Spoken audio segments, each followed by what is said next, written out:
Hello and welcome to Ftb Sports. This is the preview show for Spurs game against Brentford in tomorrow's EFL semi-final one-leg affair. And I'm with Mike again. Mike, how are we doing? Yeah, not bad, thank you. Superb. Yeah. Feeling good after the weekend's result? Yeah, I think so. I think it's good just to get those 3 points and get us back into the top four. What with obviously tomorrow night's game, and then obviously the FA Cup at the weekend. So it's nice to be in the top four with a little, well, call it a little break. It's not a break really, but it's a break from the Premier League. So yeah. Next up in the Premier League will be Aston Villa. That'll be a tough game. Obviously, we've got a couple of games before then. Tomorrow's one, and then Marine at the weekend. As I said to you before offline, these two games coming up, Brentford and Marine, they are games which I'm not even considering losing them. I'm not even thinking about losing these ones. We should be beating Brentford tomorrow, and we definitely should be beating Marine at the weekend. The game again. I know what you're saying. We've done this before as Spurs fans. We've been here plenty of times before. But no, I'm going to go bold. Looking forward to the game tomorrow. Obviously, next week's game is midweek for Aston Villa in the Premiership. Yeah. But we've got 2 games to go through first. So this is what we're doing today. We're going to talk about Brentford. Given Jose's press conference, which I know you've seen, who's likely to start for us tomorrow? It's funny because I don't know if you've seen some of the sort of predicted teams floating about on social media. Some of the choices that people coming up with raises a few eyebrows. Raises a few eyebrows from my perspective. I think we will go with the strongest team possible, given the few injuries that we've got, or stroke players that are missing. I think the back four. I think Ori will come back in. I think Toby will get a rest, and I think he'll bring Sanchez, although he does worry us. But I think Sanchez will come back in and slot next to Dyer. And the only reason I think that Mourinho might do that is just to push the team up a little bit higher, but also give us a bit of pace at the back. Left back, I still think Davis will keep his position. It's a semi-final. I don't think Mourinho is going to tinker too much with the back line, other than, as I say, Aurea coming back in and Sanchez. I think Winks and Holberg will feature, and then I would say Lamela would have started, but as per Jose's press conference, he's not featuring at all. But whether he's injured or whether he's got COVID, it's a bit of a mystery at the moment. I'm sure something will get released at some point, but he's definitely not featuring. So there's a few reports, like I said, it's not really been disclosed what this is. Now we can only make assumptions as to what, but even Alistair Gold is saying now, I said there's an announcement to be made, but they're not at liberty to kind of go into it now. So it's kind of a bit, suspicious in that sense. I can only, as I was saying offline, I can only think that it's something. It's internals have gone on, and it's punishment. That's the only thing I can put it down to, for breaching COVID restrictions. Why they did that, I don't know. The strangest thing about that is, obviously, if they're going to do that sort of thing, and nobody should be encouraged to do this thing against government regulations, but then they're posting pictures online, posting pictures on social media. You couldn't make it up, could you? I mean, can't. They give footballers a bad name, don't they? Really? I mean, you'd say use your brain. If you're gonna do something like they have, don't post it on social media where they've got hundreds of thousands of fans that sort of follow them on every social media platform there is. I mean, it's just a massive own goal. That's probably what's pissed Jose off with it all. And it's probably a blessing that Lo Celso's injured, so he hasn't actually got to do anything with him. Reguilon, I believe I believe he'll be in the squad, but I reckon he'll be on the bench. And I don't know. Well, It's just a mess. Was Reguilon? I can't remember. Was Reguilon in the squad for the game that weekend that's just gone? I can't remember. I don't. Think he. I want to say he was. I think he was on the bench unused, but it's a bit of a strange one because, as I said, Jose has come out with these comments. Reguilon, Lo Celso, Lamela. These three players are quite key players, I would say. Definitely Lo Celso, definitely Reguilon. Obviously, with his injury record, he's in and out. So I would have had all three of them down to start had they been fit, had they been COVID. Yeah, I probably would have done as well, to be fair. So looking at the team, and you've mentioned the team already, I can see, Jose's already mentioned this is going to be his most important game he's had in his Spurs time.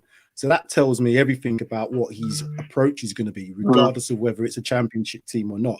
Obviously, for us, it's better to be playing Brentford than it would be to be playing Manchester United or Man City. Although saying that, we can't then go into this game, although I'm going into this game saying we should win this, we can't take it for granted that we're going to win this. So I'm assuming that we're going to have Lloris in goal. I'm assuming that the right back, obviously, with the Doherty thing is going to be Aurier, as you said. Although there's a possibility that Tanganga could be. Yeah, if he's fit, he might be around. Yeah, unless Aurier is completely out of the picture, I wouldn't imagine he won't start. So I can see that. And I'll see the centre-back pairing being the same. I don't think he's going to bring Davinson Sanchez in. I think he's going to go with Toby and Dyer. Just because we've not got another game until the weekend. So there's plenty of resting time, and then they probably won't feature at the weekend. So go strong tomorrow. The midfield, I liked how Winks played at the weekend. I was quite happy with how both him and Højbjerg were able to pick up the ball and distribute it well. Forward lineup, and Ndombele, I think, is going to start again. And then the front three, Bergwijn had a good game, although he missed a couple of good chances. I think the front three may be the same again, unless he decides to maybe bring someone like Moura in, potentially. But I just, as you mentioned, I don't see too many changes to this. We've got a couple of comments here. So one comment here from Adam: I know Brentford should be beatable, but I've watched them this season. I think Mourinho should approach with caution. And he's right. Every game's got to be approached with the fact that it's a team in front of you that you've got to beat. We've had banana skins before. However, this is Jose in a semi-final Spurs, and his mentality is going to be different. Yeah, and Mourinho, and with Mourinho, he would have studied Brentford. He studies all the opposition with a fine-tooth comb. Okay, the results may not always go in our favour, but he certainly would have done his homework against Brentford, 100%. Yes. There's no way he's going to go into a semi-final of any cup and not have done his homework on the opposition. He'll know everything about Brentford. And I think we'll start with the same sort of formation that we went with against Leeds. I honestly think we'll go that same formation, and I would like to think we'll go the same style of play, the same attacking intent that we showed against Leeds, and I think we'll do that. I honestly think we'll do that against Brentford. The only thing I would say to that, Mike, is the fact that Leeds played into our hands. They came out all guns blazing, all attack, and we picked them off. I can't see Brentford having that same approach. So it might be that they sit back, that they want to play off the counter. So it might be a different game we have to look at tomorrow. Yeah, it'll be a different game. They won't be as gung-ho as... I don't think there's many teams probably from the Championship level upwards that are as gung-ho as Leeds United. But I would say Brentford aren't as good as Leeds from an attacking perspective. They'll probably be a little bit more direct, and you'll probably find that they might be a little bit more... they might be more of a threat from an aerial perspective than the likes of Leeds and some of the Premiership teams we've seen, just because, well, that's just the Championship, isn't it? It's more direct, it's more up in the air. That's what I'm expecting it to be a bit of a slog against Brentford. I was going to say, what do you think the best approach is for us as going into this game? If we're going to be experiencing potentially high crosses into the box, long balls into aerial duels to have to be won. It's going to be. I'm expecting a physical game. I expect a very much a championship type game. And what I mean by that is, they're going to be getting the ball forward as quickly as possible. Maybe some direct passing, long balls from the back. Getting their centre forwards if they may play a 4-4-2. I don't know how they play, so that's going to be another interesting way to see how they play the game. What's your thoughts on that in terms of the approach? So I think Brentford play very. I think they changed their style. They used to, from what I remember, what I've seen, they were. I think it was going back last season. They were playing 3-4-3. They didn't get much joy with that. I think they got like 2 wins out of 12 games or something like that. And then since then they've switched around to 4-3-3. Whether that's how they approach the game with us and set up like that against us, I don't know. But I think the key for us will be not to fall into Brentford's hands, i.e., trying to match them on the style of play that they might come at us at. If we keep the ball on the deck, and if we keep it, if we play football quickly, quick passing on the deck, you'd like to think with the superior players that we have, we should find success, and you'd hope we'd be peppering their goal. And I think that's probably what's key. If just keeping playing our game and not falling into the hands of Brentford and like you say, making it like a championship game. Because if we fall into their hands, then they're used to that style of play, so it might suit them better than it does us. But I think if we try to, as I say, if we show the same sort of attacking intent that we did against Leeds, we'd get joy. But as I say, it's a big game regardless, and I suppose it just depends on how Mourinho sets us up. Again, it's got to be the mentality with the players, and we've had these kind of like games before. We had the Stoke game, or we've had some of the earlier Europa Cup games where we may have tinkered slightly with the team, not necessarily played the strongest 11, but certainly an 11 capable of winning. I can't see anything other than the strongest team playing tomorrow, bar 1 or 2, obviously given injuries, given suspensions, and because of that, Jose is really going to make sure these players aren't going to be going into it thinking, this is a job done. Because we've got a comment here from Rich Sports. Who would you rather play, United or City in the final? I think I've said before, I'd rather have City, just because of the fact that we've had them this season already. I know we've done United 6-1, just mention that again. But I think Jose has got, not necessarily Guardiola's number, but has got a lot of experience of playing a Guardiola team, and it's very rare that Guardiola changes a lot of his approach. I know they've got a lot of more defensive qualities this season, but the approach to the games is pretty much the same. So who would you obviously play? I think I'd probably. I don't think I would probably see, like, I prefer Man City on the basis of what you're getting with Man City. Man United, I know all the Man United fans that might be watching this, like Adam, etc. But with Ollie, I still don't get Ollie's style of play, and you never know what team's going to turn up with Man United. One week they're brilliant, one week they're like, well, they're okay, but they scrape through. I mean, and you're always bound to see a United penalty. So, yeah, I think if we had to choose one of the two, I'd go with Man City. At least we know what we're going to get. We know what we have to do to win. The only thing to that is Guardiola does like this as a trophy. He's won it. Is it 2-3 years on the trot? If we played, let's say United were to get through against City, I think that Ollie would be under so much pressure to try and get his first trophy over the line that it might play into our hands from a Jose perspective. But that being said, it's a final, isn't it? So it's anybody's. Yeah.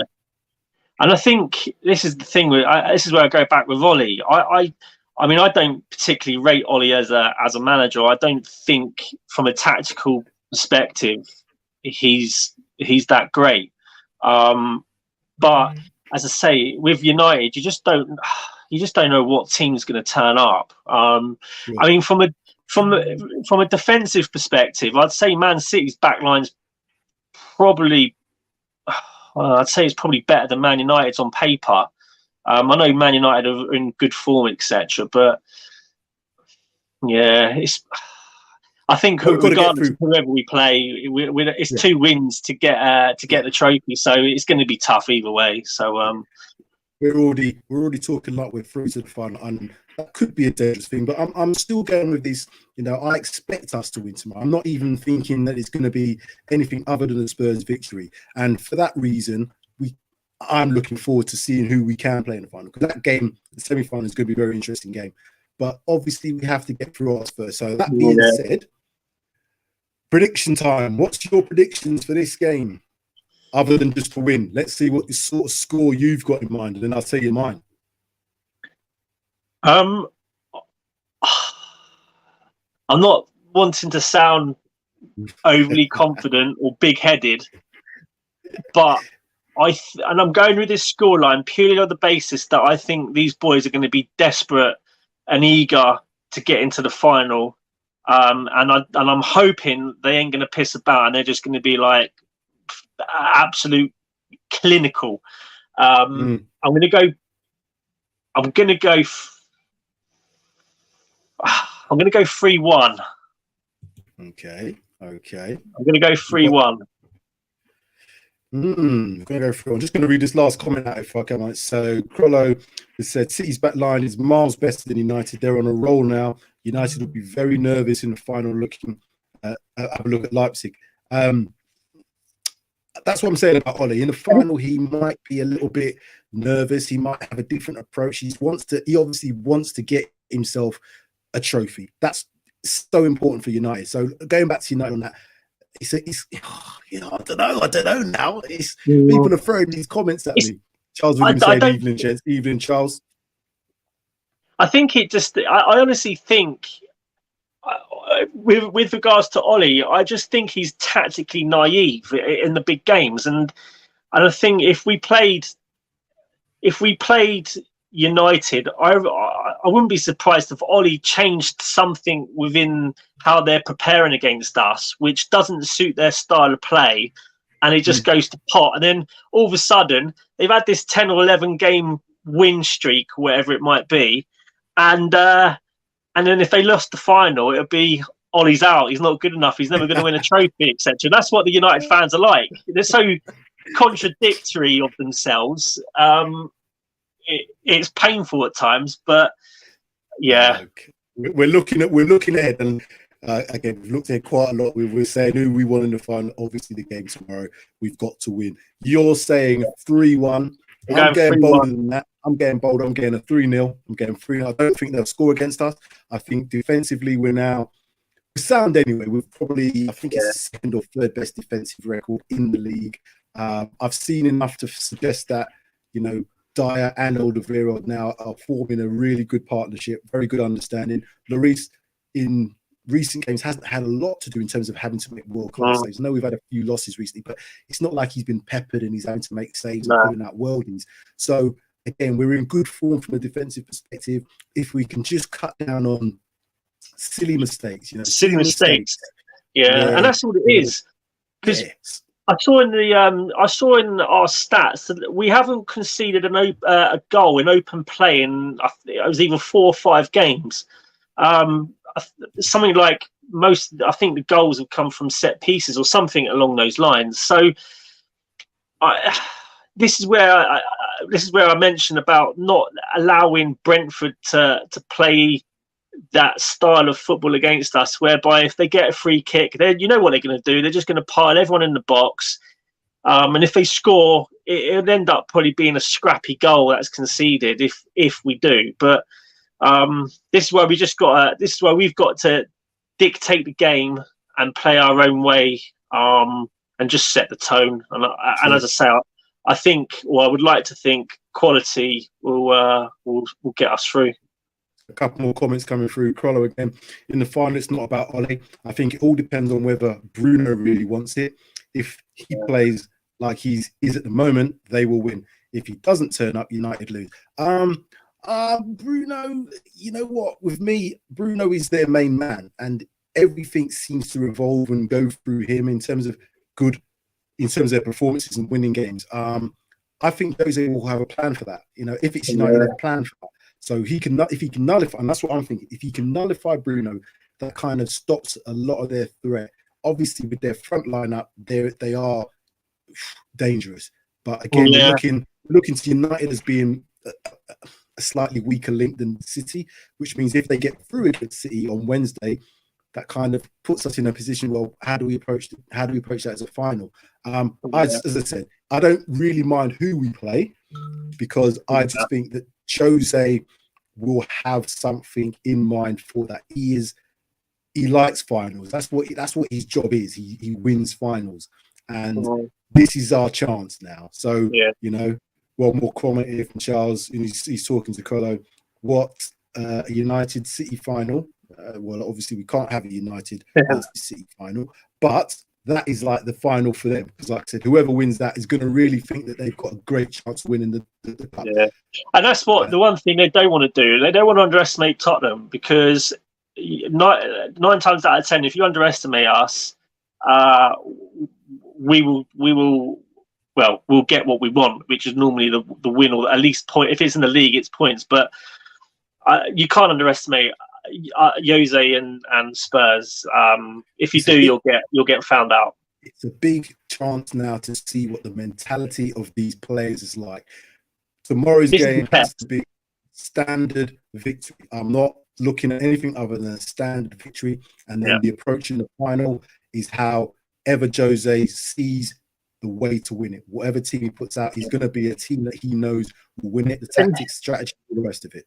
Yeah, I mean, this game tomorrow, I mean, if we get a good win, a good, sound, convincing win, you'd hope that, and it gets us into the final, you would hope that from now until the final, the boys will be buzzing, and we might find, or you'd like to think we might find, that we get the results that we're looking for, like against Villa, and stuff like that. So this game could be big on 2 points. One, obviously gets into the final, but 2, it could be the kickstart that we need for the rest of the season. So it's from a confidence perspective anyway. So Even though the final's not till April, as you rightly said, if you win tomorrow, it gives the whole squad, the whole club, massive confidence going into the remaining games of the season, knowing that you've got finals to look forward to in April. It can then, on the back burner, think about other games coming up. And as I said, the game against Marine at the weekend should be a standard. We don't really need to be concerned about that, although it's an FA Cup game, and obviously I think we're playing away for that one. It's going to be a little bit tricky, it's in Liverpool. They're in the 8th tier. No. Yeah. 8th tier. The only thing with Marine quickly that I would be more nervous about is if they had fans in. If they were allowed fans in that ground, and that ground was packed out, especially some of the foreign lads who won't be used to playing in such a tight, constricted stadium as such, that, and especially with the facilities where they're used to luxury and stuff, and they're coming back and they're sitting on wooden seats and whatnot, that might be a bit of I suppose an eye-opener for them. But if there's no fans in there, which doesn't look like it's going to be, so you'd like to think it shouldn't be too much of an issue. I'd say we're looking forward to other games rather than concentrating on tomorrow. But we've both got our predictions. You're saying 3-1. I'm saying 3-0. 3-1. So that being said, this is going to be us now wrapping up. We're both predicting a Spurs victory in tomorrow's semi-final against Brentford in the EFL Cup. Look forward to the game. 7:45 kickoff from the Tottenham Hotspur Stadium. Come on, you Spurs. Thank you very much, Mike, again. And look forward to seeing you on the post-match reaction show straight after the game. So look out for that. Like, subscribe, share, comment, as per usual. All the links in the description. Follow us on Twitter, Instagram, Facebook. Come on, you Spurs, I guess. Yeah. Come on, you Spurs. Get that win. Get that win. All right, mate. Take care. See you later. Cheers, mate.